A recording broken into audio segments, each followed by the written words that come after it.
Today,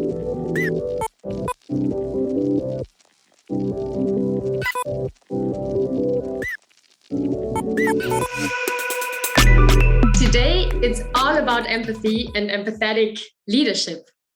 We will learn what it's all about, what is empathy and empathetic leadership. We will learn why it is important to think about or deal with it, and also what we can do in order to improve our personal empathetic leadership style and empathy in general. And therefore, I'm very happy to talk to a real expert on this topic. She's a TedX speaker, a founder, a podcast host, and also the author of the book, Empathy and. I'm very happy to have you here today. Warm welcome to you, Maria Ross. Oh, I'm so happy to be here. Thanks for inviting me to talk to all the students. Thank you, Maria. Let us directly jump into the questions. I'm very curious. So, Maria, what is empathy and what is empathetic leadership style? Well, empathy has had a lot of different definitions in English over the years, and it's changed as psychology and science has learned more about the brain. And so it's really important to understand that empathy is, there's actually two aspects to empathy. There's cognitive empathy and affective empathy or emotional empathy. So cognitive empathy is when you can imagine what something is like for somebody else. You might not have any firsthand experience, but you can think about what it would feel like or what it would be like to be someone else. Emotional empathy or affective empathy is when you really feel the emotions of somebody else. And that's why I think it hasn't been discussed in business for a long time, because people only thought of empathy that way, that it had to be this emotional connection. And my belief is that when you are able to have cognitive empathy, it can actually lead to sharing those emotions or thinking about a time when you felt a similar emotion, even if you weren't in that exact situation. So for the book that I wrote and for the research that I did, the definition of empathy that I chose to look at in all the research was the ability to see another person's point of view and understand their perspective, which is really the cognitive empathy, right? And where appropriate, feel what that person is feeling, the emotional aspect. Mm-hmm. And then further use that information to take action. And when we talk about compassion, for example, that's really empathy in action. So I like to think of empathy as a method of perspective taking and a method of just seeing things from another person's point of view. It doesn't mean you have to agree with the person. It doesn't mean you have to just cave in to their demands. And it also doesn't mean that you're just nice, because there's lots of nice people that are not necessarily empathetic. It really is about that ability to see things from another person's point of view and then use that information to take a certain course of action. That's so interesting. And I'm already thinking about how it is like with my empathy. And I can probably already imagine the answer, but to the point, why do you think it's definitely worth it to think about the own empathy, and also especially when we're talking about the organizational context? Yeah, I mean, I actually wrote the book because I was just generally trying to create a more empathetic world for my son. But I decided to start at the place where we spend most of our time, which is work. And it was wonderful to see that there was so much data and so much research that actually proved that empathy was good for your business. Uh-huh. So there's all kinds of data that show that when you have an empathetic leader and you build an empathetic culture, you boost productivity, you boost innovation, you boost customer satisfaction. In many cases, you boost sales because it's like dominoes, right? When you have happy employees, you have happy customers. And it really does impact the bottom line because consumers or customers want to buy now from companies that are thinking about more than just profits. Companies that are thinking about their customers, how they treat their employees, how they treat the environment. And so it actually benefits a company to genuinely, not fake it, but genuinely embrace empathy. And that all starts with each individual leader. in the organization. Empathy has to start from a human being, from an individual, right? It can't be manufactured by the organization. And so it has to start from the inside out. And when you look at, you can look at so many different vectors. You can look at retention. You increase retention. You increase productivity. You lower your hiring and training costs, all because you've created an empathetic culture and you've cultivated empathetic leaders. So it's in a company's best interests to really try to embrace empathy and to build those skills within their leaders. And further, there's so much research out there now showing that this is a 21st century skill that's going to be required. And it's because the pace of change is happening so quickly. And the only way to adapt to change is we have to work together. You have to have, it's more of a collaborative, we have to have more collaborative problem solving to adapt to change. So if you can't quickly and easily create strong relationships with people and leverage empathy and leverage all those diverse points of view, your company won't be able to adapt to change. So they're now companies are looking for individuals who are strong in empathy and in emotional intelligence, which is pretty exciting. I think so too. And Maria, now, of course, I'm curious because you said it all starts with the individual and the individual leader in every organization. And of course, I would like to know now, what can I as a leader do in order to increase my personal empathy and also empathetic leadership style? So do you by chance have some hands-on advices or tips for me and all the other leaders outside, or someone who wants to become a leader, what we can do from tomorrow on in order to improve our empathy? I love that. And that was really important to me when I was writing the book, as I wanted to give people practical tips and habits. So I gave people in the book, ideas on how to strengthen their own empathy as leaders, and then also their team culture, and then their company's brand. So we'll talk about a few about the individual, because to your point, it's not just about the leaders who are in leadership positions now. It's about aspiring leaders and also your interactions with your colleagues. So you can be a model within your own sphere of influence, even if you're not technically a leader, right? Because if you can adopt empathy and work well with other people and get things done, you become a model. And people say, oh, there's another way to find success. I see that Vicky is working well with other people. She listens to people. She does all these things. And look, she's meeting all her goals. People want to work with her. Like, I want to be like her. And so that's how we create that ripple effect, right? So the number one habit I started with in the book was that empathy for others has to start with presence for yourself. You have to practice presence. And whether that's a mindfulness habit you have every morning, whether it's yoga or meditation, or, just having a cup of coffee without your screen in front of you, being able to ground yourself before your day or before a very tense meeting or an important meeting that you're going to have, you have to be able to clear away the junk in your own head so that you leave room for adopting another person's point of view. Otherwise, you're too concerned with your own fears, your own insecurities, your own to-do list, all your own things. There's no room in there for you to be present in the moment and be able to read someone, be able to get curious enough without defensiveness or fear or worrying about your own agenda. So that's the number one tip, is you have to learn how to practice presence and mindfulness before you start your day, before you go into a big meeting.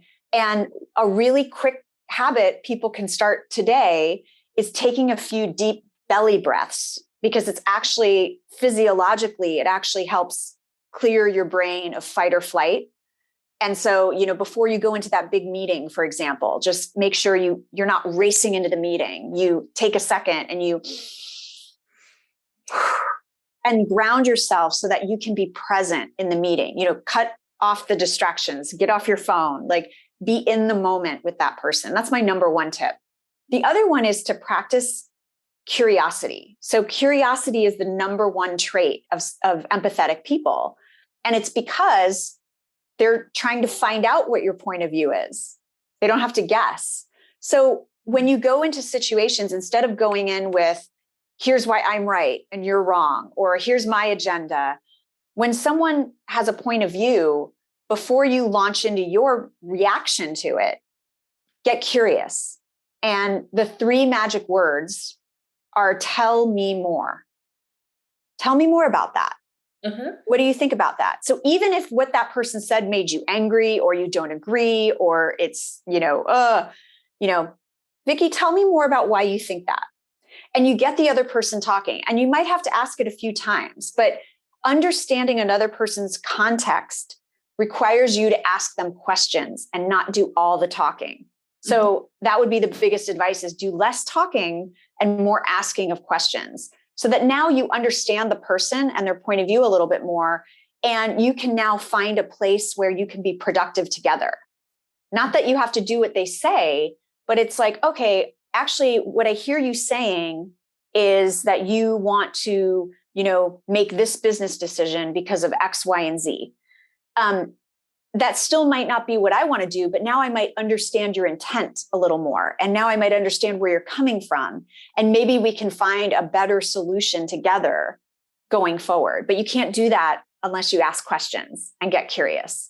So that's one that takes practice. It feels really uncomfortable at first, because you might feel like you're interrogating someone or attacking them. But that's why tell me more is such a great non-confrontational way to get someone, instead of saying, why do you think that? You can say, tell me more about that. What do you think about that? And it does 2 things, actually. It helps them feel heard. And so they kind of calm down a little bit. And it also enables you to actually figure out what their point of view is and what their perspective is. So it kind of brings everyone down to a place where I feel heard. And the other great trick to that is, after a person tells you, repeat back to them what you heard them say before you respond, just to make sure you heard them right. Right? So, okay, what I think I heard you say, Vicky, is you want to do this approach to the business problem because of this. Did I hear you right?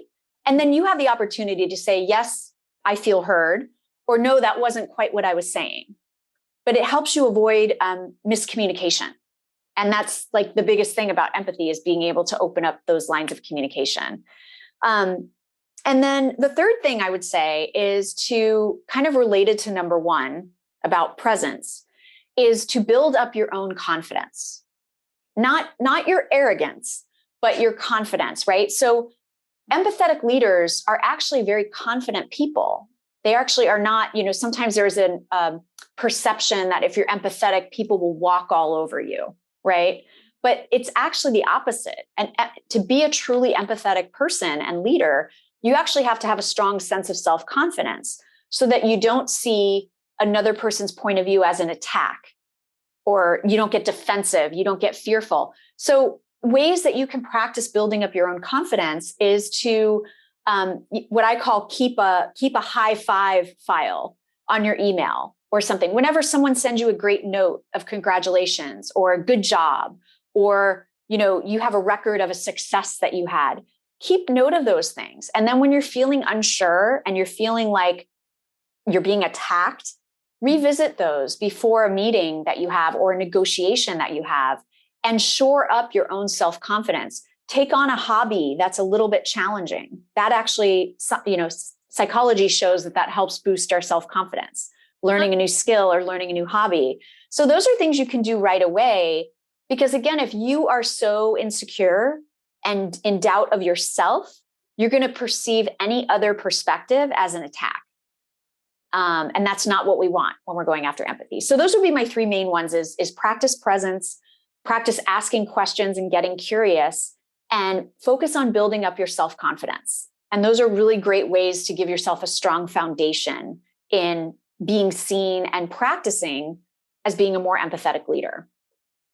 Nice. Super interesting. And actually, I think it always sounds so easy, like being present in the moment. Yeah. But I can imagine, especially in our world today that is running super fast and so on, it's not that easy, right? To be present all the time. So it's really a thing of practicing it. And yeah, you've really got to do it with intention. And this is what I always love to tell people is, becoming more empathetic or practicing empathy, because actually as humans, we are wired for empathy. It's just some of us, the muscle has weakened, the muscle has atrophied over time. And so in order to strengthen the muscle, it's just like going to the gym, right?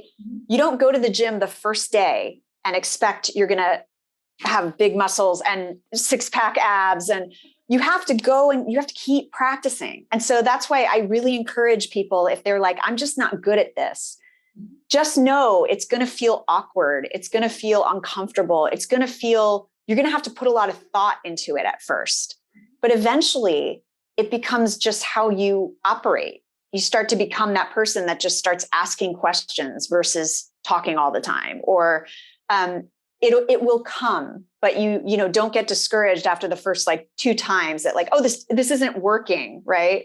Because that is just like, you have to go to the empathy gym over time. Yeah, that's a nice picture, going to the empathy gym. Exactly. That one. Cool.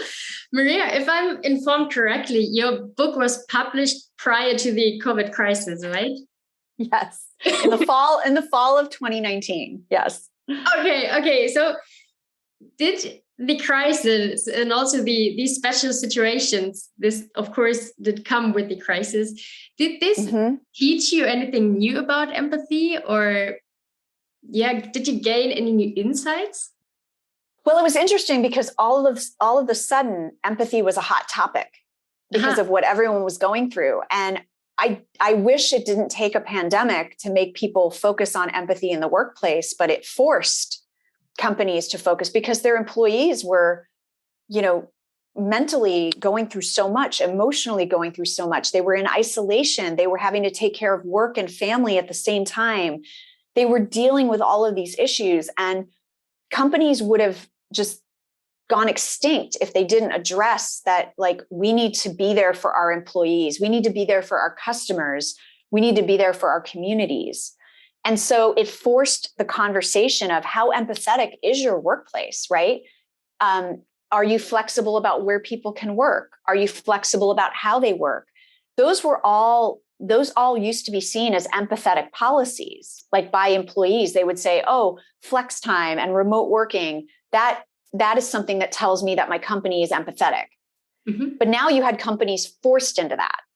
And also it forced the conversation of like, what is culture, right?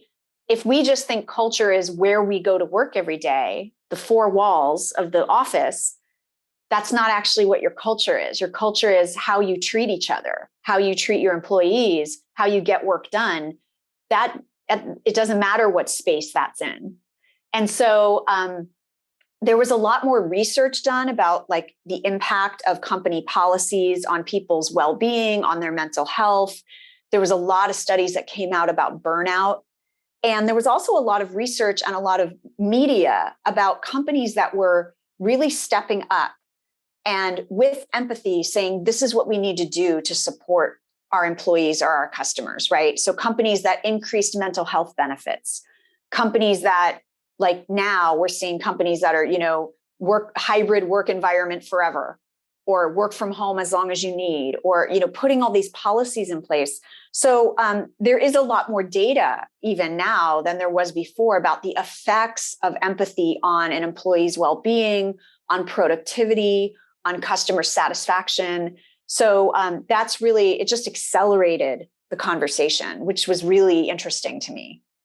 And hopefully it will not disappear from the agenda, right? And I hope so. I hope it's one of those things where you can never go back. Like once you see the benefits of it, once like these companies that are getting all this praise and all this loyalty from their employees, like how could you ever go back to a different way, right? This is the thing I was trying to do with the book is you see the success you're having now. Like, why would you ever go back to a different way of doing things? So I'm hoping that's what companies think. Fingers crossed. Yes. Perfect.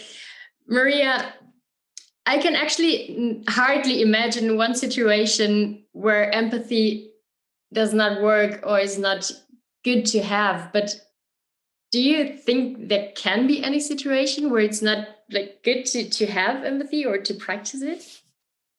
I think when people misunderstand what empathy is, that's where they try to say there might be a situation where it's not helpful. Like if people think, going back to the beginning of the talk, was when we talked about empathy being you share the emotions, you're feeling the emotions another person's feeling, right? That can actually paralyze you. Like imagine if you're a brain surgeon and you're performing brain surgery on somebody. You need to be focused on what you're doing. You can't be thinking about, if this goes wrong, this woman has 3 kids at home and, oh my gosh, I'm an emotional wreck because I can't deal with it. But that's because we're just talking about emotional empathy. Mm-hmm. I don't think there's ever a situation where it's not appropriate to see something from another person's point of view, because it doesn't mean you're agreeing with them. And it also doesn't mean you're necessarily going to give them what they want. I use air quotes a lot, sorry.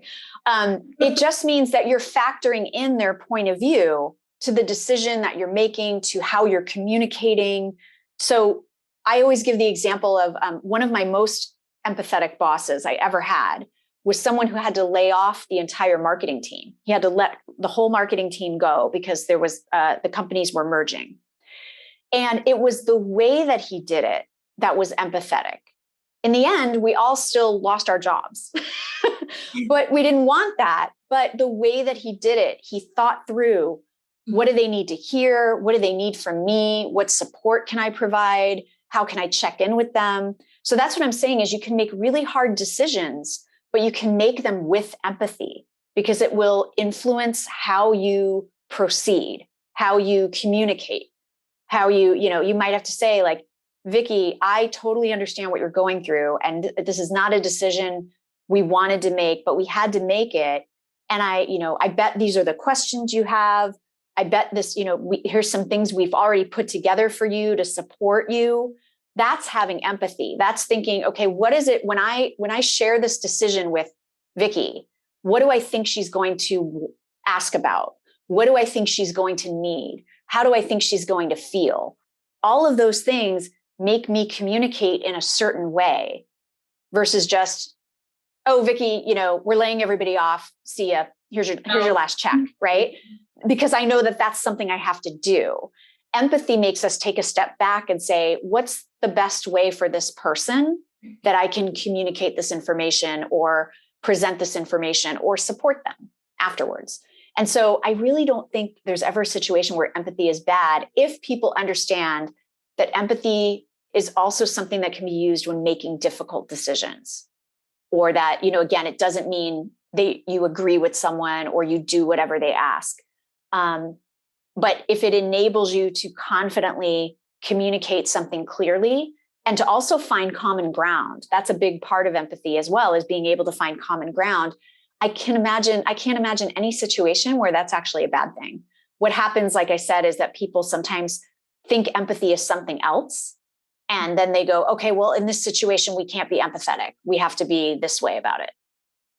Yeah, I really understand. And I totally agree when I see you. Perfect. Yeah. Maria, thank you so much. You have sent so many interesting and I think important messages to us. So thank you so much. One sentence that really sticks in my mind now is to try to really understand the point of view of the other person in front of me. I think that's a really short but powerful sentence if we think about it and really try to do so, right? Exactly. And to not make assumptions. I think that's where the asking questions is really useful, because it can be dangerous to make assumptions about, even if, for example, if someone's being really difficult that you're working with, the assumption might be, well, he's just a jerk, right?